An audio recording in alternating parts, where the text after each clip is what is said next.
Hi, and welcome back. This is Sarah, and I'm really happy you're here today. Let me ask you something. Think about the English you've consumed this week. Maybe lessons, podcasts, short videos, articles, or a few messages in English. Now, be honest. How much of that English actually stayed with you, and how much just passed through your mind? Many English learners have a quiet frustration. It feels like being a leaky bucket. You pour English in, and it slowly leaks out.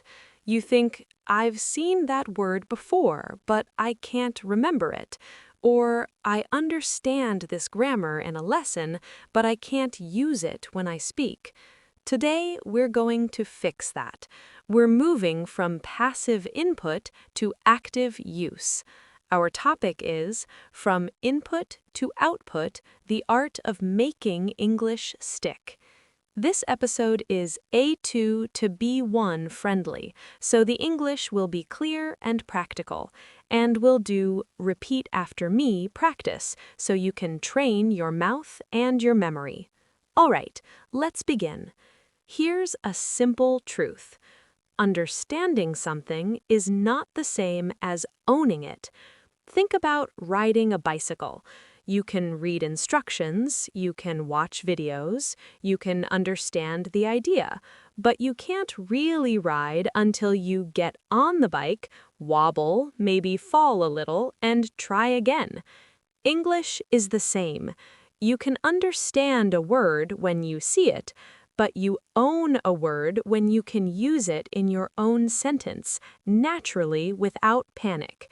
So the goal is not only to understand English, the goal is to produce English.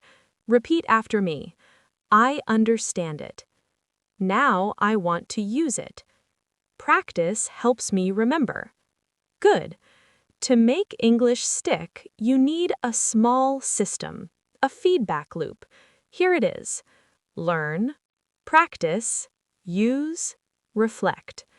Most learners stop at step 1, learn. They watch a lesson, they understand, and then they move on. But learning alone is not enough. Let's go through the loop with an easy example. Imagine you learn this phrase.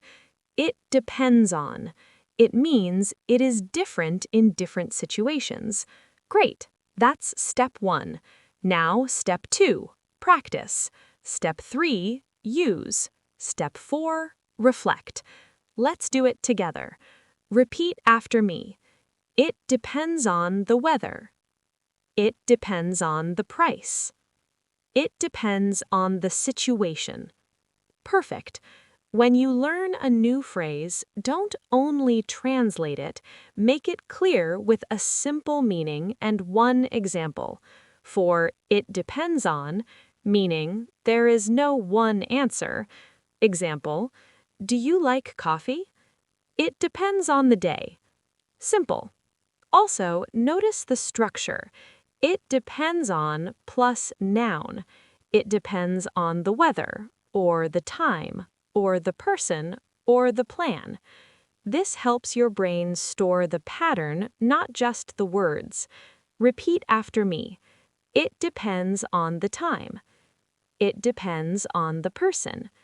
It depends on what you want. Now, practice. This is where English starts to stick. Practice should be low pressure, short, personal, repeated. A powerful rule.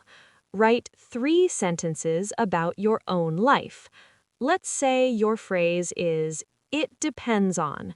Your 3 sentences could be, I study English at night, but it depends on my schedule.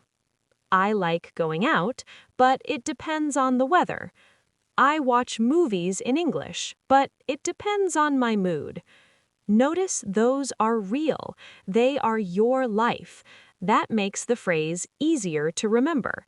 Now say your sentences out loud, even once. And if you want an extra step, record yourself on your phone. Listening to your own voice helps a lot because now the phrase goes through your eyes, your mouth, and your ears. Repeat after me. I like it, but it depends on my mood. I can do it, but it depends on my time. I want to go, but it depends on the weather. Great. Now comes the scary part, use. This is where you take a phrase out of your notebook and put it into real life. But listen, using it once is enough. One correct use in real life is a big win. You can use it in a text message, in a comment online, in your journal, in a voice note, in a short, real conversation. Example, your friend asks, "Are you free this weekend?" You say, "It depends on my work." That's it. You used it. You moved from input to output. And after that, the phrase becomes easier. It becomes part of you. Repeat after me. It depends on my work. It depends on my plans. It depends on how I feel. Now, reflect. Reflect means think back for 10 seconds. Ask, did it feel right? Did the other person understand? Was my sentence clear? This is not self-criticism. This is a small check.